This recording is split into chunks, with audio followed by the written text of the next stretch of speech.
What is going on, guys? Welcome back to another video. So today I had quite a few things to get done. I just got the inspection done on the Tahoe. Trans Am is at the house. That has some issues. I'll get to that in a second, but right now I'm going to run down to the garage because I want to swap a piston out for the Camaro. You'll know what I'm talking about in a minute. Yeah, there's pretty much nothing changed. 5.3 is still in the Camaro.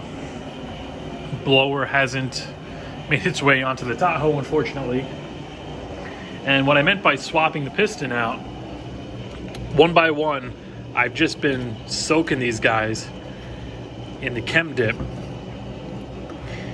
And if you take a look over here,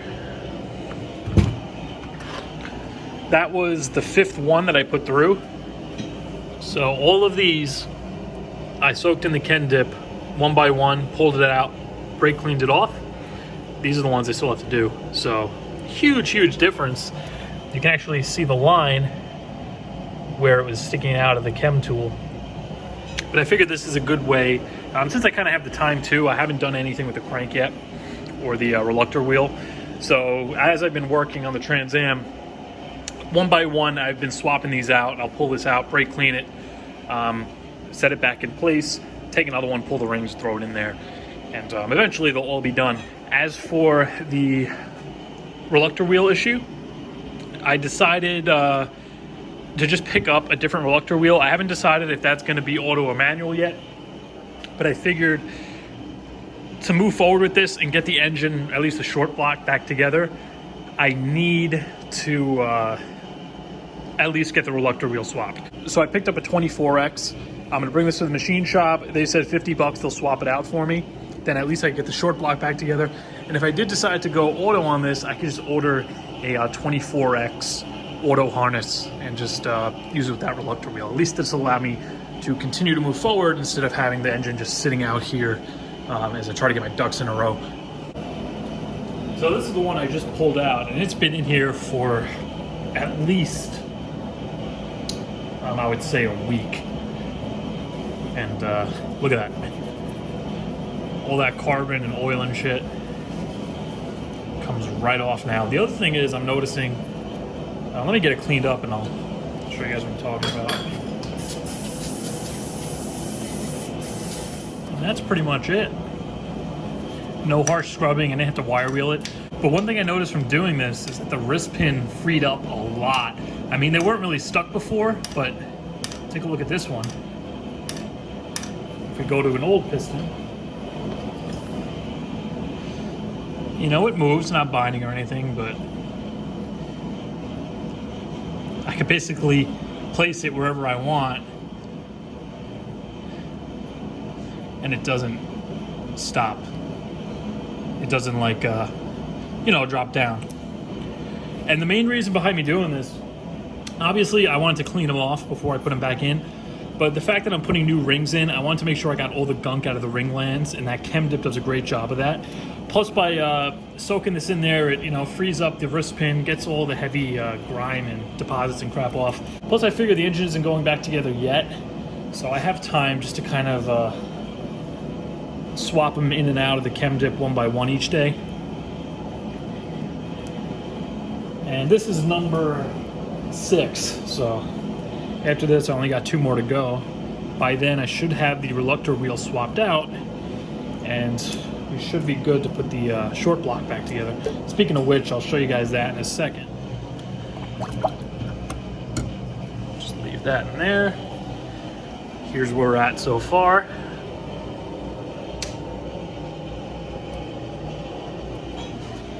And yeah, I don't think I told you guys what was going on with the block here.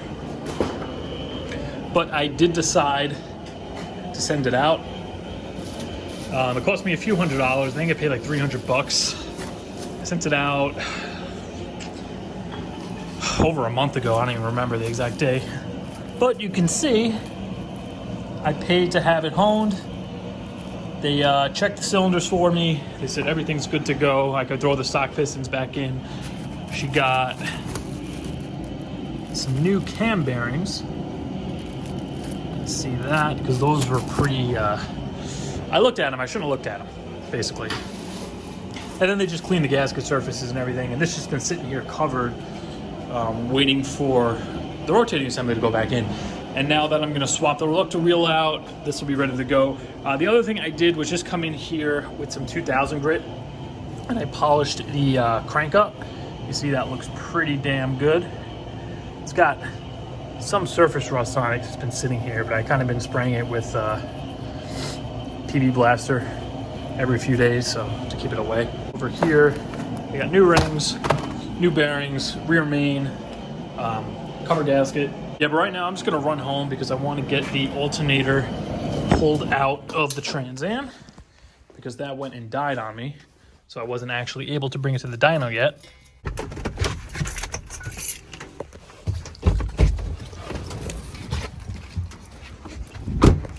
So basically what happened, after I shot that video, I was planning on taking this thing down to tune time so we can put on the dyno again and get it tuned. The night before, literally, we were going to be down there Saturday morning. Friday night, when I was coming home from work, I noticed, as I came to a stop at a light, the voltage was sitting right on that line there between 13 and 18. I think that's about like 16 volts or so. I thought that was weird. I'd never seen it that high before. Then I get on the highway, I floor it just to see how it does, because that was literally that morning was when I finished wrapping up that video and I took the test drive. And then the car just completely shut off, just stopped running. Pulled over to the side of the highway, tried to start it, crank, nothing would happen. Basically no spark. So I tried tinkering with it on the side of the road. I couldn't get anywhere. You can see we have the $45 eBay distributor sitting in here. But I got it home about 2 in the morning. Next day, the Saturday morning we were going to leave, I figured one last shot. I'll put the old distributor in because I figured that cheap shit just cocked out. Put the old one in, starts right up. I let it run for a while, turn it off, go to start it up, battery's dead. Jump it, let it run again, then I look at the voltage, and we're sitting way below 13. We're at basically the line between the 8 and the 13, and then that's when I knew the alternator was shot. So I figured what happened was the regulator probably went out, and it was just overcharging, and then when I got on it, the voltage probably spiked even more. It killed the module in the distributor, and even after swapping the distributor out, the alternator was already done, so it wasn't going to charge. So right now, I'm just going to pull it out because I called up the parts store down the street from me, and they said the alternator they had for this car, it's like a V-belt drive, which if you look, it's kind of a mix. This is a ribbed, almost kind of serpentine-like belt just for the alternator. The rest is V-belts. And he told me that the alternator that they had for this car was a V-belt, which clearly it's not. So I'm going to pull this off, bring it down there, see if they can match something up for me. And it's easy enough to change. It's right on top. So hopefully once that's done, I'll be able to set the timing, being I had to swap the distributor again. And then finally, we'll be ready to go back down to tune time. But I think what I'm going to do, I'm going to pull that old distributor out. I'm going to use the module from it, and I'm going to put the new cap, new distributor body, being this one was leaking oil in it, and I'll just kind of mix and match the parts to make one working one. But pretty much like I said in the video, it did work at least once. And I didn't get it towed to the garage because I was planning on swapping the distributor and getting it running that morning so I could take it to tune time. So unfortunately I'm stuck here in the cold and rain, but at least it's on top.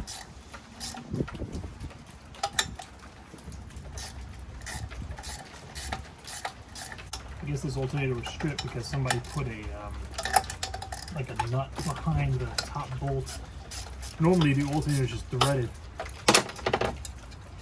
or they just didn't have the right size bolts. But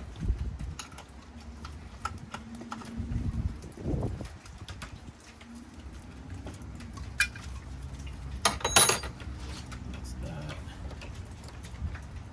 one big one underneath. I think we got 115 down below there.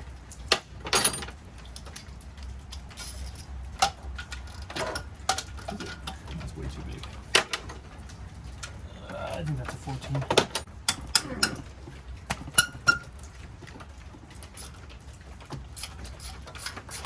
And this is just another problem on top of all the stuff that was going on with the carb. Oh, also, funny story. Completely forgot to tell you guys. The float, remember the one that I kind of mashed down to get it to fit with the jets? If you didn't see that video, link at the top of the screen. That's the latest Trans Am episode. Next day, when I came out, after shooting that video, actually no. So Thursday, I did the thing with the float. So Thursday, I technically finished the video. Friday, I was done. I was just test driving it. But Thursday night, I parked the car. Everything was fine. I was driving it all day. Drove to work. It sat there for 8 hours. No problem. Started up. Come home from work, park it. Next day, I come out, won't start. Cranks, cranks, cranks. Nothing happens. I pull the lid off, and I notice that the fuel is spilling out the vent again. I tap on the float, nothing happens. Basically what ended up happening was the float filled with gas. So I guess for me hammering it, it got a pinhole in it somewhere. Overnight it just filled up with gas. Because the float was just completely filled with gas and it wouldn't seat. So I went on Craigslist and somebody actually had a Holly, same type of carb, 20 minutes away over the bridge in Jersey. So I ran over there, picked the carb up. I took the float out of that one. I also took the metering plate out of it, being it was smaller because it was a 600 instead of a 650. So I put the 67 jet metering plate in it, which is bigger than the 62 jets that I put in. So I got the metering plate out of it, I got the float out of it, and then I have a bunch of extra parts on it. If I do the intake, well, eventually when I do the intake, I can even just swap that carb on here, being it's a square bore. So for 50 bucks, that guy kind of saved my ass. Got what I needed. Carbs fixed. Hopefully, once this alternator is replaced, it's just a matter of setting the timing up again. And finally, we should be good to hit the dyno again. I hope. I think that's it. That sounds great. But I'm gonna run down to the parts store, get this swapped out. For now, that's gonna do it for this video, guys. I just wanted to give you a little update, show you what's going on with all the cars. I actually got a remote starter for the Tahoe for Christmas, so that's gonna be a video that's gonna be coming. And next thing you could probably expect out is going to be either something on the Tahoe, remote start related, or putting the short block, the 6.0 back together for the Camaro. Or we might actually pull the 5.3. I really got to get that engine out of that car. But for now, I'm going to end this one here. I'll see you guys in a few days.